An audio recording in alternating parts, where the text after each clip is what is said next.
نحمدہ ونصلی ونسلم علی رسولہ الکریم اما بعد بسم اللہ الرحمن الرحیم۔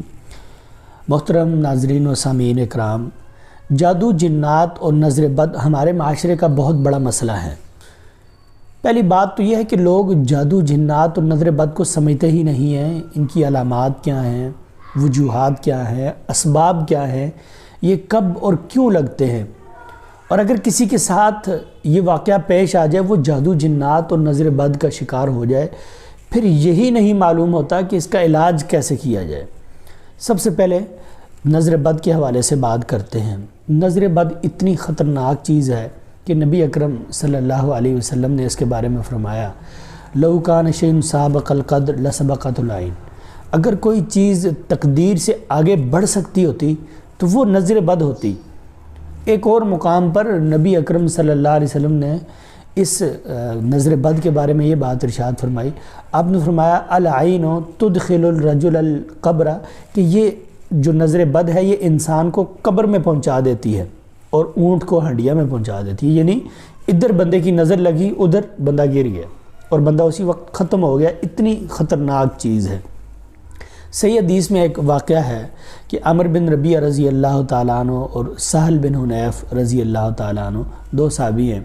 سہل رضی اللہ تعالیٰ عنہ غسل کر رہے تھے اور عمر بن ربیعہ رضی اللہ تعالیٰ عنہ نے ان کو دیکھا، تو وہ دیکھتے ہی انہوں نے کچھ حیرت کے کلمات کہے کہ میں نے آج تک کمواری عورت کا جسم بھی اس طرح نہیں دیکھا۔ ان کے یہ الفاظ کہتے ہی سہل رضی اللہ تعالیٰ عنہ نیچے گر گئے اور ان کو نبی صلی اللہ علیہ وسلم کے پاس لایا گیا، تو آپ صلی اللہ علیہ وسلم نے فرمایا کہ تم میں سے کوئی کیوں کسی کے قتل کے در پہ ہے؟ جب تم میں سے کوئی کسی اچھی چیز کو دیکھتا ہے تو اس کو برکت کی دعا کیوں نہیں دیتا؟ پھر آپ صلی اللہ علیہ وسلم نے فرمایا کہ جو نظر لگانے والا بندہ یعنی عامر بن ربیعہ رضی اللہ تعالیٰ عنہ، ان کے جسم کے مختلف اعضاء ہو جائیں، ان کو وضو کروایا جائے یا غسل کروایا جائے، ان کا جو غسل کا استعمال شدہ پانی ہے وہ پانی اس نظر، جس بندے کو نظر لگی ہے، اس کے اوپر بہایا جائے۔ آپ صلی اللہ علیہ وسلم نے ایسا ہی کیا اور پھر وہ صحیح ہو گئے اور وہ لوگوں کے ساتھ چلنے لگے۔ تو نظر بد اتنی خطرناک چیز ہے۔ اسی طرح نبی اکرم صلی اللہ علیہ وسلم نے ارشاد فرمایا، اکثر من یموت من امتی بعد القدر و قضائی، اللہ تعالیٰ کی تقدیر اور حکم کے بعد سب سے زیادہ اموات میری امت میں اس نظر بد کی وجہ سے ہوں گی۔ اور یہ جتنی بھی احادیث میں نے آپ کو سنائی ہیں سب کی سب صحیح احادیث ہیں،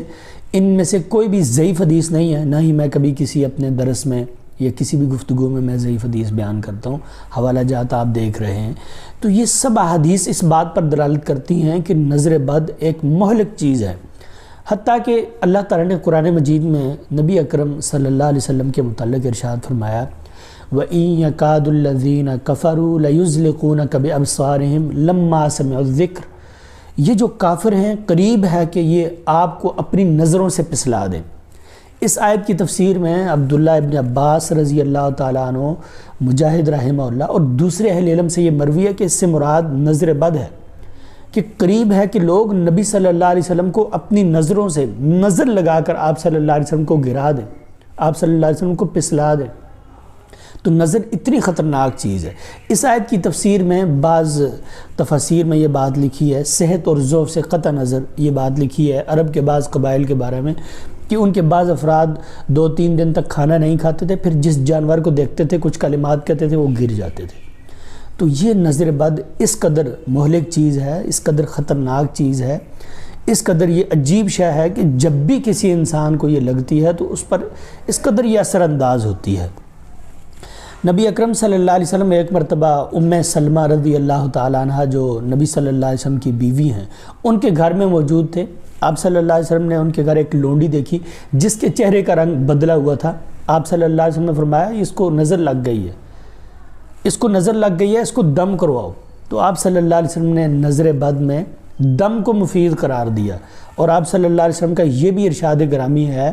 کہ دم صرف نظر بد اور ڈسی ہوئی چیز کے زہر سے ہے، یعنی جب کسی کو کوئی جانور ڈھنس لے یا پھر کسی کو نظر بد لگے تو اس کو دم کروانا چاہیے۔ اس لیے دم اس کا بہترین علاج ہے، اور نظر بد بہت ہی خطرناک چیز ہے۔ لوگوں کو اس کو نظر انداز نہیں کرنا چاہیے کہ یہ کوئی شے نہیں ہے، کوئی بات نہیں ہے، بلکہ احتیاط کرنی چاہیے۔ مومن لوگوں کو بھی، اچھے لوگوں کو بھی، نمازیوں کو بھی اس بات کی احتیاط کرنی چاہیے کہ جب بھی وہ کوئی اچھی بھلی خوبصورت پسندیدہ چیز دیکھیں، ان کو اچھی لگے، پسند آئے، تو وہ اس پر برکت کے کلمات کہیں، بارک اللہ فیک، بارک اللہ فی علمک، بارک اللہ فی مالک، بارک اللہ فی حسنک۔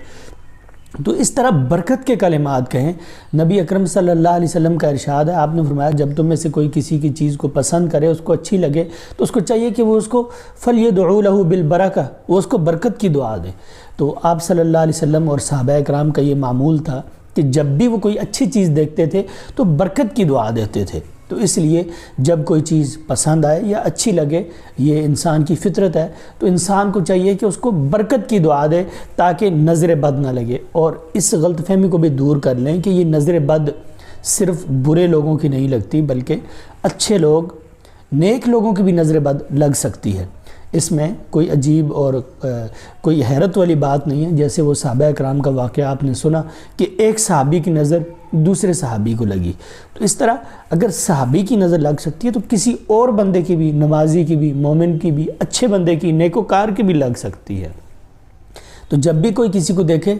کوئی اچھی چیز معلوم ہو، تو برکت کی دعا دینی چاہیے۔ اسی طرح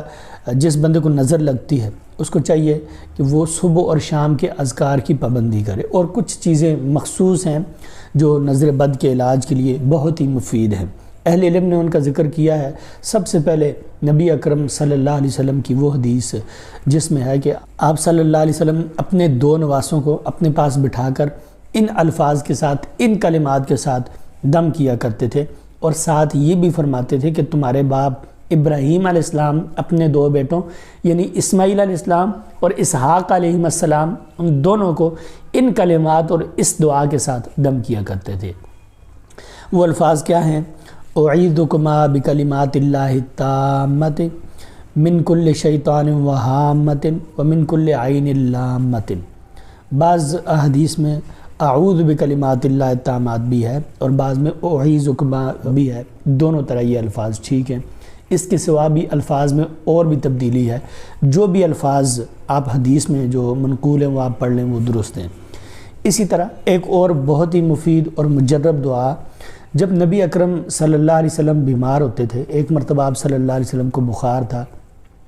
تو جبرائیل علیہ السلام نے آپ صلی اللہ علیہ وسلم کو دم کیا تھا اس دعا کے ساتھ، اور وہ دعا تمام بیماریوں کے لیے بہت مفید ہے، اور بالخصوص نظر بد کے لیے وہ دعا سب سے زیادہ مفید ہے، اس لیے کہ اس میں نظر بد کا ذکر بھی ہے، اور اس لیے بھی کہ نبیوں کے امام کو جب کوئی بیماری لگتی تو فرشتوں کے امام، نوری مخلوق کے سردار جبرائیل علیہ السلام آپ صلی اللہ علیہ وسلم کو ان الفاظ کے ساتھ دم کرتے تھے۔ وہ الفاظ کیا ہیں؟ بسم اللہ ارقیکا من کل شیء یؤذیکا من شر کل نفس او عین حاسد بسم اللہ ارقیکا اللہ یشفیکا۔ یہ دعا بھی صحیح مسلم میں موجود ہے، اس لیے اگر کوئی شخص بیمار ہو، اس کو بخار ہو، کسی چیز نے ڈنس لیا ہو، یا پھر بطور خاص وہ نظر بد کا شکار ہو، تو اس کا علاج یہ ہے کہ یہ دو دعائیں یا ان میں سے کوئی ایک دعا اس شخص کو پڑھ کر دم کر دی جائے تو وہ شخص بہتر ہو جائے گا۔ اور قرآن مجید میں جو سورہ فلق ہے، بطور خاص آخری 3 سورتوں کو بطور دم پڑھنا چاہیے، دم پڑھ کر اس بندے پر پھونکنا چاہیے۔ اور خاص طور پر ان 3 صورتوں میں سے بھی سورہ فلق جو ہے، جس میں حسد کا اور نظر بد کا ذکر ہے، وَمِن شَرِّ النَّفَّاثَاتِ فِي الْعُقَدِ وَمِن شَرِّ حَاسِدٍ إِذَا حَسَدَ، کہ یہ جو نظر بد ہوتی ہے یہ حسد ہی کی وجہ سے ہوتی ہے۔ انسان تنگ نظری سے، انسان دوسرے کے ساتھ حسد کرتے ہوئے اس چیز کو ہضم نہیں کر سکتا، اور حیرت کی نظروں سے یا حسد کی نظروں سے اس کو دیکھتا ہے، تو پھر اس کو نظر بد لگ جاتی ہے، وہ بندہ نظر بد کا شکار ہو جاتا ہے۔ تو اس طرح آخری 3 صورتیں بالخصوص، اور ان میں سے سورہ فلق بالخصوص یہ پڑھ کر جس بندے کو نظر لگی ہے اس کے اوپر دم کر دیا جائے تو انسان انشاءاللہ اللہ تعالیٰ کے فضل اور کرم سے صحت یاب ہو جائے گا۔ اس کے ساتھ ساتھ مزید جو صبح اور شام کے اذکار ہیں، جیسے سورہ فاتحہ ہے، اور سورہ بقرہ کا پہلا رکوع ہے، سورہ بقرہ کی آخری 2 آیات ہیں، آیت الکرسی ہے، اور اسی طرح سورہ مؤمنون کا آخری رکوع ہے، یعنی افحسبتم انما خلقناکم، یہ والا پہرا، اور آخری 3 صورتیں اور اعوذ بکلمات اللہ التامات من شر ما خلق اور بسم اللہ الذی لا یضر مع اسمہ شیء فی الارض ولا فی السماء وہو السمیع العلیم۔ ان سب اذکار اور دعاؤں کو پڑھنے کے بعد کسی برتن میں پانی لیا جائے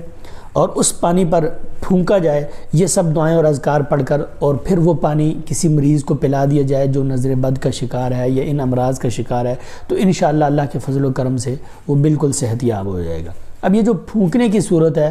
بعض احادیث میں نبی صلی اللہ علیہ وسلم نے مشروبات کے برتنوں میں یا جس چیز میں پانی وغیرہ یا کوئی اس طرح کی چیز ہو تو اس میں پھونکنے سے منع کیا ہے۔ تو وہ جو منع کی صورت ہے وہ یہ ہے کہ صرف پھونک ماری جائے۔ جواز کی صورت تقریباً سبھی اہل علم اس بات کے قائل ہیں کہ اگر بندہ دم کرے، یعنی کچھ قرآنی آیات یا احادیث یا مسنون ادعیہ کو پڑھ کر اگر وہ تھتکارے، یعنی ایسی پھونک جس میں بندے کی تھوک کے چھینٹے بھی ہوں، جس کو تھتکارنا کہتے ہیں یا نفث کہتے ہیں عربی میں، تو وہ جو پھونک ہے یہ جائز ہے۔ اور جو منع کی صورت ہے وہ یہ ہے کہ اس میں یہ مقصود نہ ہو کہ دم کرنا ہے، بلکہ اس میں مقصود یہ ہو کہ صرف پھونک مارنی ہے، تو وہ نبی اکرم صلی اللہ علیہ وسلم نے منع کیا ہے۔ تو اس طرح ان دعاؤں اور اذکار کو پڑھنے کے بعد مریض کے اوپر بھی پھونک ماری جائے، اس کے اوپر بھی تھوک کے چھینٹوں کے ساتھ نفث کیا جائے، اور اسی طرح کسی برتن میں پانی لے کر اس پانی کے اوپر بھی یہ دم کیا جائے اور پھر وہ پانی وہ کسی مریض کو پلا دیا جائے، تو بالکل درست اور جائز ہے۔